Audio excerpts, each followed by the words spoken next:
Hello everyone, तो आज मैं लेकर आई हूँ सोशल के चैप्टर 2 की नोट्स क्लास 8 की। इस चैप्टर का नाम है रीशेपिंग इंडियाज पॉलिटिकल मैप। तो बात करते हैं इसमें कि 11वीं सेंचुरी के बाद कैसे इंडिया का मैप बदलता है, टर्की का अफगान जरूरत इन्वेट करते हैं। और फिर दिल्ली सल्तनत की बात किया तो इसमें कुछ मेन हमारे 5 डायनेस्टीज थी: ममलुक, खिलजी, तुगलक, सैयद और लोधी। की कैरेक्टरिस्टिक की बात की तो पॉलिटिकल इनस्टेबिलिटी थी, हिंदू टेम्पल को डिस्ट्रॉय किया जाता है, टेरिटरी एक्सपेंशन होता है, आर्किटेक्चर फ्लोरिश होता है और एवरेज जो सुल्तान का वो 9 होता है। की इवेंट आपको कुछ दे रखे important which can be asked as MCQ। Okay, now की फिगर की बात किया तो पहले हमारे की फिगर है कुतुबुद्दीन ऐबक, हम नेटवर्क्स भी कहते हैं। He was farmer state general of Mongolia. Alauddin Khilji, जिन्हें हम सिकंदर सानी कहते हैं, he also called him as second Alexander। उनके slave general and important personality Malik Kafur, जिसने साउथवर्ड एक्सपेंशन में क्या की थी मदद की थी। बाकी कुछ और इम्पोर्टेंट पॉइंट्स दे रखे हैं कि हिंदू सेंटर को कैसे डिस्ट्रॉय किया जाता है। फिर मुगल मोहम्मद बिन तुगलक की बात की जाए तो ये जो है इसने अपने मतलब सल्तनत को जो है ग्रेटेस्ट टेरिटोरियल एक्सटेंट तक ले गया था। इसने कैपिटल को दिल्ली से फरीदाबाद शिफ्ट किया, जहाँ पे कई सारी कैजुअलिटी होती हैं। टोकन करेंसी को भी इसी ने इंट्रोड्यूस किया। देन इनकी मेनली एक्सपेंडिचर हुआ करते थे इन कुछ इंपॉर्टेंट टॉपिक्स भी देख सकते हो। तिमूर था एक टर्किक मंगोल इन्वेडर जो कि north western part of India में आता है। उसके इस ऑब्जेक्टिव के साथ कि वो इनफेडरल के साथ वॉर करेगा और प्लंडर करेगा ताकि वो वेल्थ गेन कर सके। कुछ रेजिस्टेंस हमारे कहते हैं गंगा ईस्टर्न गंगा किंगडम हो गई, जहाँ पे मेन हमारे एक रूलर हैं नरसिम्हा देवा फर्स्ट, जिनको मिलिट्री स्ट्रेंथ किया जाता है। और इन्होंने कोणार्क सूर्य टेम्पल का भी किया था, उसकी कंस्ट्रक्शन कराई थी। होयसालास की होयसालास भी रेजिस्ट करते हैं दिल्ली सल्तनत के सदर से। तो ये मिड 14वीं सेंचुरी में तो डिक्लाइन कर सकते हैं। राणा कुंभा की बात की जाए तो उन्होंने जो इम्पोर्टेंट कुंभलगढ़ फोर्ट बनाया, जिसके पास एक 36 किलोमीटर लॉन्ग कंटिन्यूस वॉल है। और ये हेल्थ की यूज़ किया जाती थी ताकि ये नेचुरल डिफेंस की तरह वर्क करता था, प्रोवाइड करता था। सर्विलेंस, कम्युनिकेशन, ट्रेड वगैरह कंट्रोल करने का इजी रहता था, रिसोर्स की अवेलेबिलिटी थी। दिल्ली सल्तनत का डिक्लाइन क्यों होता है? नरसिम्हा देव जो है ईस्ट पार्ट में राइज करेगा, हमारे साउथ में राणा कुंभा भी रिपेयर करते हैं। और मेन हम कह सकते हैं कॉज जो है वो हमारा फर्स्ट बैटल ऑफ पानीपत जो कि 1596 में होता है। देन विजयनगर एम्पायर क्या था? एक हिंदू किंगडम था powerful in the southern part of India, जो हरिहर एंड बुक्का नाम के दो ब्रदर थे, उन्होंने स्टार्ट किया था। फॉर्मर तरफदार of you can say governor of Mohammad bin Tughlaq. उनकी कैपिटल हम्पी कर्नाटक में थी। उन्होंने विजयपुर गोलकोंडा का इन लोगों से लड़ी थी, वॉर की थी। और आर्ट कल्चर को ये लोग बहुत ही सिग्निफिकेंट मानते थे। और फिर एक इम्पॉर्टेंट बैटल हम कह सकते हैं कि बैटल ऑफ तालिकोटा 1565 में होती है। यहाँ पे क्या होता है कि डेक्कन सल्तनत जिसमें ये 5 हमारी मेन किंगडम्स आते हैं, तो ये और विजयनगर एम्पायर के बीच में वॉर होती है, जहाँ पे ये डेक्कन सल्तनत क्या होता है जीत जाता है। कृष्णदेवराय जिन्हें हम सेकेंड हरिश्चंद्र कहते हैं, 1509 में इनका रूल स्टार्ट होता है। इनके रूल को गोल्डन एज कहते हैं। अमृत मलदा के कंपोजर भी थे, which was in the Telugu language, जो कि अंडल नाम के पोइट के बारे में है। और इन्होंने कई सारे मंदिर को ग्रांट भी दिए थे।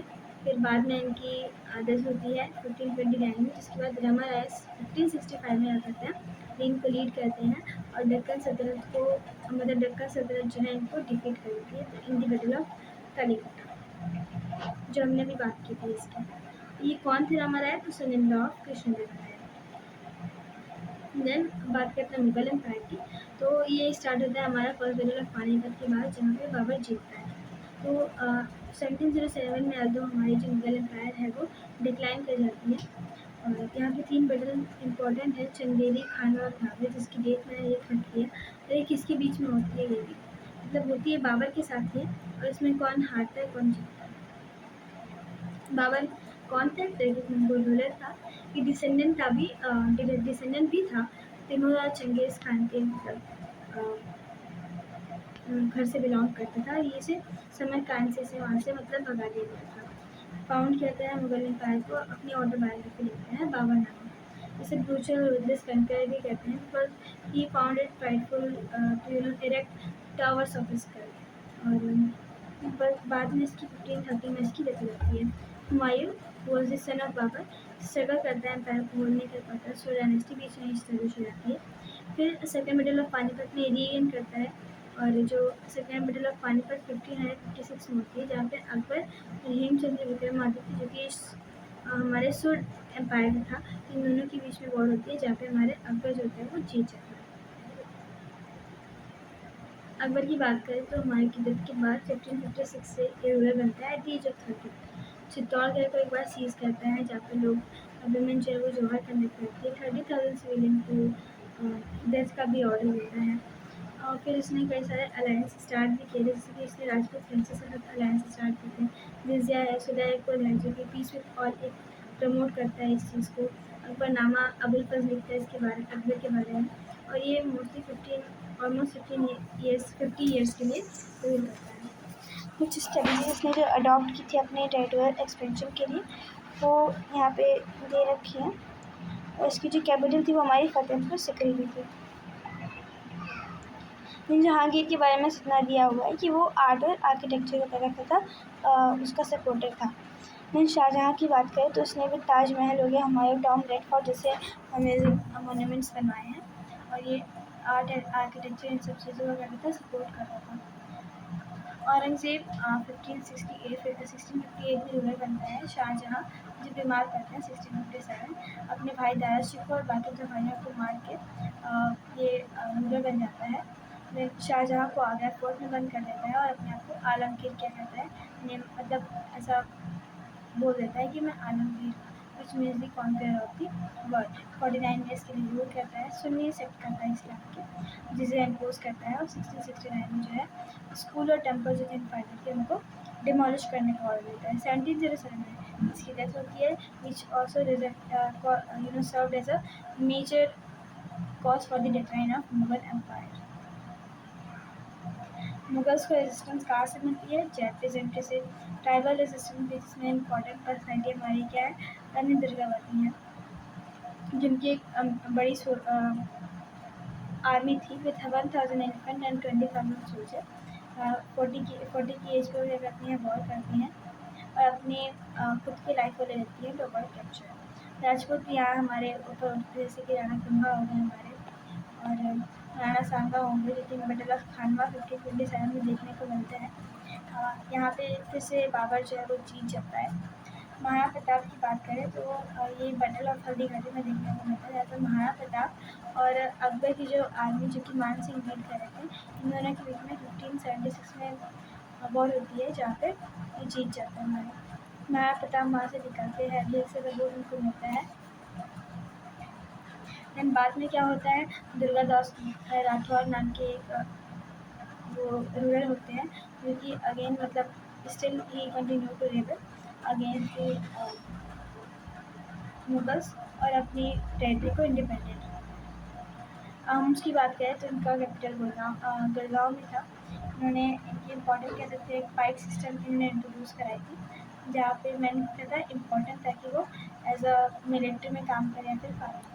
तो फिर बैटल ऑफ सरायघाट एक इम्पोर्टेंट बैटल है, 1671 में हुई, यहाँ पे अहोम और मुगल के बीच में लड़ाई होती है। अहोम को लीड करे थे लचित बोरफुकन, और औरंगज़ेब की आर्मी को लीड करते राजा राम सिंह, जहाँ पे हमारे जो अहोम होते हैं वो जीत जाते हैं, which is a very proud thing for us। 110,000 man थे हमारे अहोम में, जबकि मुगल्स के पास 30,000 होते हैं। एडवांटेज दे रखा है यहाँ पे पाइक सिस्टम का, और इससे कुछ चैलेंजेस भी थे। सिख के भी इम्पोर्टेंट गुरु से गुरु नानक थे, जिन्होंने एक ओंकार को कॉन्सेप्ट दिया। इनके फॉलोवर को सिख कहा गया। गुरु अर्जुन जो कि हमारे फिफ्थ गुरु थे, ये जहांगीर के द्वारा इन्हें एग्जीक्यूट करा जाता है। फिर हरगोबिंद इनके जो बेटे थे, उन्होंने क्या किया, टू टेक रिवेंज, उन्होंने मार्शल ट्रेनिंग स्टार्ट की देनी किसको, सिख को। फिर गुरु ग्रंथ साहिब इनकी एक सेक्रेट टेक्स्ट होती है किसकी, सिख की, जिनकी first it was being compiled by the guru Arjun, and it is focuses on the oneness of God. Guru Tegh बहादुर जो कि एक बहुत ही फेमस सिख गुरु हैं, he was executed by the Aurangzeb for protecting the Kashmiri Pandit, उन्होंने ही refuse to convert to Islam and he was publicly beheaded at Chandni Chowk. Guru Gobind Singh जो थे 10th गुरु, उन्होंने अपनी मतलब उनके सन की जब डेथ होती है तो वो खालसा स्टार्ट करते हैं। सिसगंज साहिब वही जगह है जहाँ पे चांदनी चौक में यहाँ पे जो गुरु तेग बहादुर थे उनको beheaded किया गया था। ठीक है, उन्होंने क्यों मना किया? Because he had a good personality और उन्हें मतलब वो फेथ में बिलीव किया करते थे और कन्वर्जन उनके लिए कह सकते हैं कि धोखा देना था उनके रिलीजन को।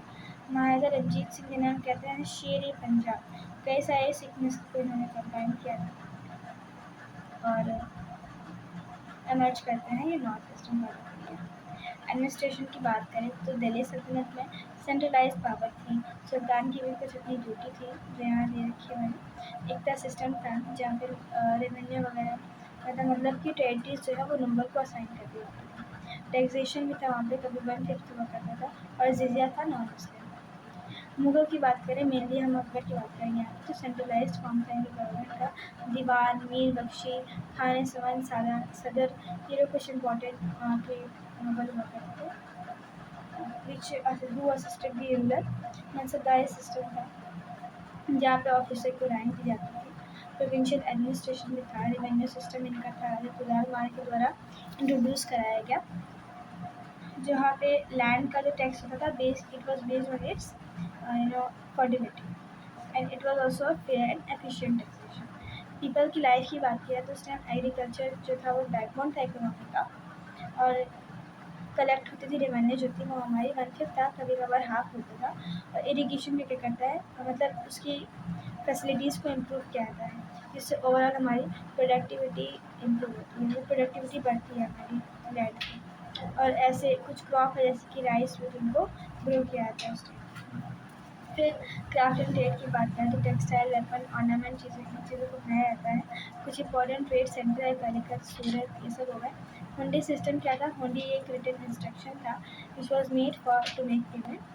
टेम्पल भी इस टाइम एक इकोनॉमिक सेंटर की तरह, एक हब की तरह काम किया करते थे। और सोशल सोसाइटी क्या थी तो वहाँ पे लोग डिफरेंट फेथ को फॉलो करते थे लेकिन वो शांति से रहा करते थे and they depended on each other economically.